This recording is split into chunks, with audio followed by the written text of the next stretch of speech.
Annexure 4 જે evidence proof of evidence હતું, જો તમારા જેટલા બી ઇન્ગ્રીડિયન્ટ્સ છે એ કયા કયા પર્પઝ માટે યુઝ કરો છો એ. પછી બુક રેફરન્સીસ, એક્સિપિયન્ટ રેફરન્સીસ અને સેલ્ફ લાઈફના document. This is the same as per the IODMLA. Now surrender application. Surrender application, just select the plus symbol. Now in a select type ની અંદર આટલી ટાઈપ છે, તમે શું સરેન્ડર કરવા માંગો છો. Either you want to select the licence, product, technical person or certificate. શું તમારે આમાં સિલેક્ટ કરવું છે એ પ્રમાણે તમારે સિલેક્ટ કરવાનું.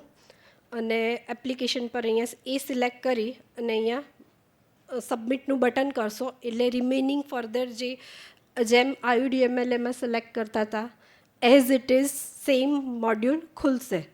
અત્યારે અમારી પાસે કોઈ ડેટા નહોતા એટલે સરેન્ડરમાં આગળના ફર્ધર નહીં કરી શક્યા, પણ તમે જેમ IODMLAમાં આટલું સિલેક્ટ કર્યા પછી અહીંયા સબમિટ કરશો એટલે આગળની same process as it is રહેશે.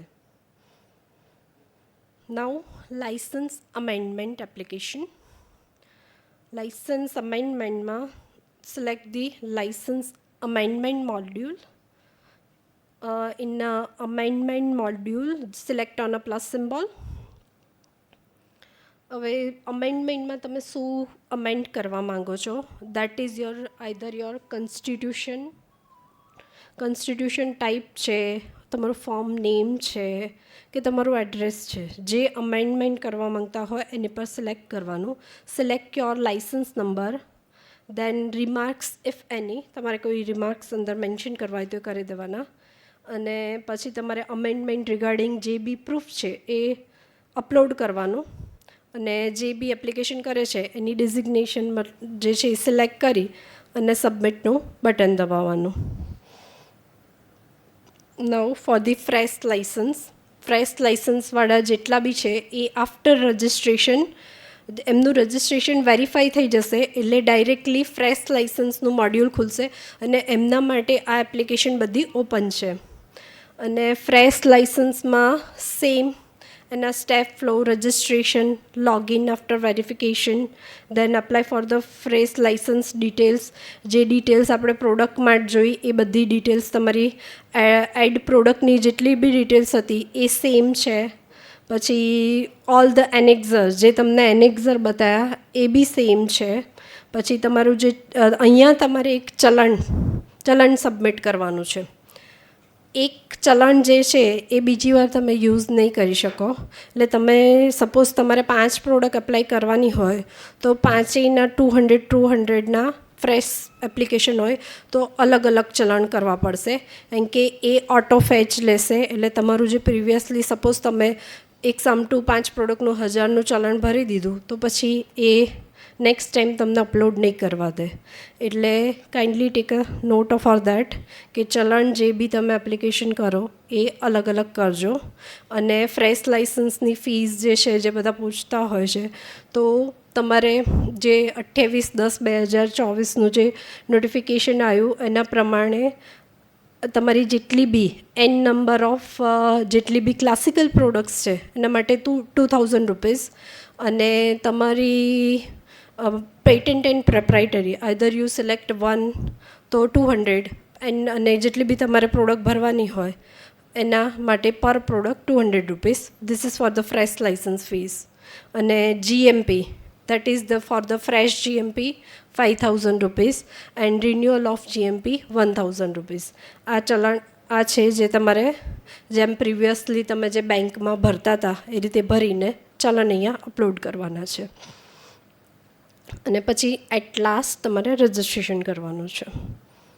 સો સેમ આમાં જઈને ફ્રેશ લાઇસન્સનો જે ફ્લો હતો એમાં સેમ અહીંયા તમે ફ્રેશ લાઇસન્સમાં વેરિફિકેશન કરીને સાઇન અપમાં જશો અને રિમેનિંગ ડિટેલ સેમ. પછી ફ્રેશ લાઇસન્સમાં બધી એપ્લિકેશન તમને અલાઉ કરશે. ખાલી જે પ્રિવિયસ તમારો જે સ્ક્રીન હશે એ બ્લેન્ક હશે. એમાં તમારે પ્લસના સિમ્બોલ પર ક્લિક કરી અને દરેક વસ્તુ એડ કરવાની છે. જે આપણે અલગ અલગ મોડ્યુલ્સ જોયા એ ફ્રેશ લાઇસન્સમાં બધા આ રીતે એપ્લાય કરવાના છે. ફોર ધ ફ્રેશ લાઇસન્સ લોનમાં તમારે select your own form, name and the relevant licence, then enter the OTP send to your own form, register email ID. અહીંયા તમે લોન લાઇસન્સનું જે સિલેક્ટ કરશો તો ઓટીપી તમારા ઓન લાઇસન્સના ઈમેલ આઈડી પર જશે, એ તમારે અહીંયા એન્ટર કરવો પડશે. After verification your OTP you can submit the application for loan licence. જેમ કે તમારું લોન લાઇસન્સ છે, આ ખાલી તમને પેરેન્ટ ફર્મનું જેટલું ચેન્જ છે ને એટલું જ અહીંયા બતાવ્યું છે. રિમેનિંગ જે આગળ તમારે નામ એડ કરવાનું હતું, એ કરવાનું હતું, એ એઝ ઇટ ઇઝ જ છે. પણ અહીંયા પેરેન્ટ ફર્મ છે એને તમારે સિલેક્ટ કરી અને પેરેન્ટ ફર્મના જે એનું જે લોકેશન, મતલબ વોટ એવર એની જે લોકેશન છે એ સિલેક્ટ કરવાની છે, ફોર્મનું નેમ સિલેક્ટ કરવાનું છે, એનો લાઇસન્સ નંબર સિલેક્ટ કરવાનો છે, ઈમેલ આઈડી એડ કરવાનું, એડ્રેસ અહીંયા તમારું પછી ફર્ધર એમનું એડ્રેસ એડ કરવાનું અને સબમિટ કરવાનું. હવે ફ્રેશ લોન લાઇસન્સના આ અટેચમેન્ટ્સ છે. આ જે અટેચમેન્ટ્સ છે ને, રિમેનિંગ તો તમને ત્યાં સ્ક્રીન પર દેખાડશે જે લોનવાળાએ કરવાના છે, પણ આ જે અટેચમેન્ટ્સ છે એ પેરેન્ટ ફર્મમાં બી દેખાશે. એટલે તમે જે પહેલાં પેરેન્ટ ફર્મ પાસેથી લેતા હતા કે ભાઈ તમારું જીએમપી આપો, તમારા પ્રિવિયસલી અપ્રૂવ ટીપી આપો કે તમારો આપો, તો આ સેમ જે તમારી એપ્લિકેશન છે એ પેરેન્ટ ફર્મમાં બી દેખાશે અને પેરેન્ટ ફર્મ બી અપલોડ કરી શકશે. પેરેન્ટ ફર્મ ખાલી આ જેટલું એને લાગુ પડતું છે એટલી જ વસ્તુ જોઈ શકશે અને અપલોડ કરી શકશે. તો તમારે હવે ડોક્યુમેન્ટ્સને બધું છે એ આ પેરેન્ટ ફર્મમાં એ લોકોને કહી દેવાનું કે તમે અહીંયાથી અપલોડ કરી દો, તો એ બી થઈ જશે. Now for the public testing laboratory, fresh license જે રિમેનિંગ એપ્લિકેશન છે એ જે આપણે આગળ એડિશનલ પ્રોડક્ટ કરી એ as it is additional product પ્રમાણે જ છે. પછી જેટલા બી અટેચમેન્ટ છે એ તમે એડિશનલ પ્રોડક્ટમાં જોયા એ બધા સેમ છે, એટલે અહીંયા તમને ફર્ધર મેં ડિસ્કસ નથી કર્યા. Now for the public testing laboratory, registration જે છે એ સેમ, રજિસ્ટ્રેશનની પ્રોસેસ સેમ છે. એમાં ખાલી અહીંયા લાઇસન્સ જે ટાઈપ છે એ instead of manufacturing you have to select the testing laboratory. Testing laboratory select કરી અને remaining application name, mobile number ને એ બધું સેમ જે આપણે પ્રિવિયસલી જોયું એ આ સેમ છે. એ એપ્લિકેશન કરીને તમારે સેન્ડ ઓટીપી કરવાનો, એટલે રજિસ્ટ્રેશન નંબર પર તમારો ઓટીપી આવશે એ તમારે એડ કરી દેવાનો અને બાકીનું બધું સેમ છે. પછી તમારી જે લેગસી આવશે એમાં તમારે પ્લસનું સિમ્બોલ એડ કરવાનો છે. અને આની જે લેગસી છે પબ્લિક ટેસ્ટિંગની, એમાં તમારું લાઇસન્સનું ફોર્મ નંબર જે છે એ તમારે સિલેક્ટ કરવાનું છે, 48 છે કે 49 છે. પછી select your type of licence જે છે એએસયુ છે કે હોમિયોપેથી છે, એમાં સિલેક્ટ કરી પછી એમાં તમારું previously old approve licence number લખવાનો, enforcement date, valid from date and valid up to date. જે લેબોરેટરીનું લાઇસન્સ છે it is for the 3 years. તો અહીંયા તમારે ફર્સ્ટ લાઇસન્સ, દેન તમારું જે લાઇસન્સ લાસ્ટલી જે અપ્રૂવ લાઇસન્સ છે એની ડેટ અને લાસ્ટ વેલિડ અપ ટુ, એ ત્રણેય ડેટ આમાં એડ કરવાની છે અને લાઇસન્સની કોપી અપલોડ કરવાની છે. પછી તમારી જે સેમ એનું જે ક્યુસી સેક્શન છે એમાં જેટલા સેક્શન પબ્લિક ટેસ્ટિંગ લેબોરેટરીમાં છે, જે 6 સેક્શનનો, એ બધા જ આવશે. એ રીતે તમારે જે એએસયુ એક્સપર્ટ પર્સન હોય જે ઇન્ચાર્જ, એના માટે ઓલ સિલેક્ટ કરવાનું અને પછી જે તમારા રિમેનિંગ જે સેક્શન વાઇઝ છે, માઇક્રો છે, કેમિસ્ટ્રી છે, કોગ્નોસી છે, એ પ્રમાણે તમારે સિલેક્ટ કરી દેવાના. Remaining process same. એક જે ફરગોટ પાસવર્ડ જે તમારો ક્વેશ્ચન હતો કે મારે ઓટીપી નહીં આવતો, તો this is for you.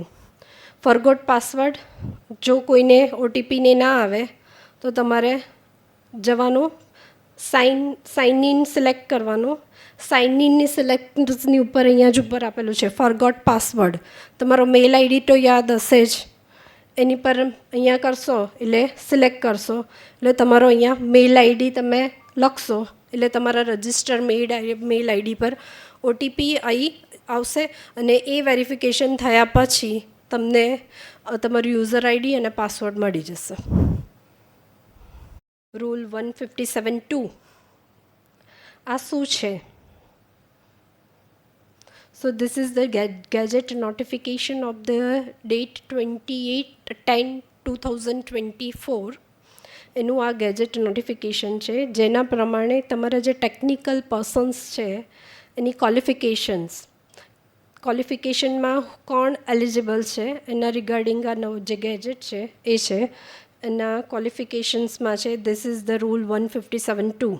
The manufacture of the Ayurved, Siddha, Unani, Sova, Rigpa and Unani drugs shall be conducted under the direction of the supervision of the component technical staff consisting of at least one person who is whole-time employee and possesses the following qualifications, right? એમાં first છે a degree in Ayurved, Siddha, Unani, Sova, Rigpa and Unani in a medicines. That is your BMS in Ayurved, Siddha, Unani, and the CLO-B, that is a graduate in a pharmacy, that is Ayurved, Siddha, Unani or Sova, Rigpa, that is B Pharma Ayurveda with the 2 years in a manufacturing section experience. Only these 2 degrees are valid as a ASU technical component staff as per the rule 157 clause number 2. તો જેટલાને બી 28/10/2024 પહેલાંના જેટલા બી approved other then this degree છે એ બધા kindly તમારો appointment letter જે અહીંયાથી approve થયેલો છે, જે તમારો અપ્રૂવ ટેકનિકલ પર્સન, એ લોકોએ ખાસ અપલોડ કરવો. આમાં જેટલા ચેન્જીસ થયા એ આ છે. એના રૂલ 27 કે રિયલ ટાઈમની જગ્યાએ એક્સેલરેટેડ વર્ડ એક્સેપ્ટ કર્યો. પછી ક્લોઝ નંબર 28 છે, એમાં બી જે ટેકનિકલ પર્સન્સ છે એના રિગાર્ડિંગ છે. અને આ જે રેડ જે છે that is the 168, that is the આશાવરીસ કન્ટેન જે છે એમાં પહેલાં 12% અલાઉડ હતું, જે હવે 11.40% અલાઉડ છે આલ્કોહોલ કન્ટેન. એક સેકન્ડ બીજું હતું કમ્પોનન્ટ સ્ટાફ 3, ટોટલ હવે 4 જોઈએ છે, જેમાં 3 QC લેબોરેટરીમાં જોઈએ છે. તો this is the schedule T guideline. Schedule ટીની ગાઈડલાઇન, જેમાં schedule T guideline 1.1 quality control section, જેની અંદરમાં આખી ગાઈડલાઇન તો મેં મૂકેલી છે, but we will not go for that. Quality control section જે છે એમાં ગાઈડલાઇનમાં 1.1 એનમાં this is the RAID 1, 11 number.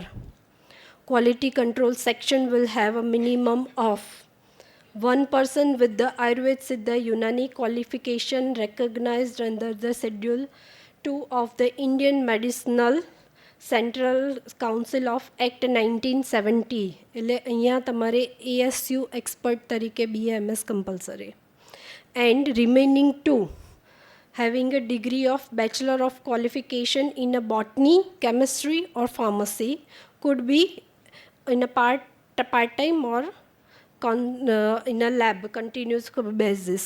So આ 3% લેબોરેટરીમાં જે છે, this is the guideline of the Schedule T 1.1 and in a clause 11.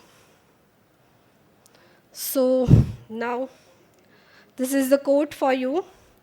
Your mindset is the first investment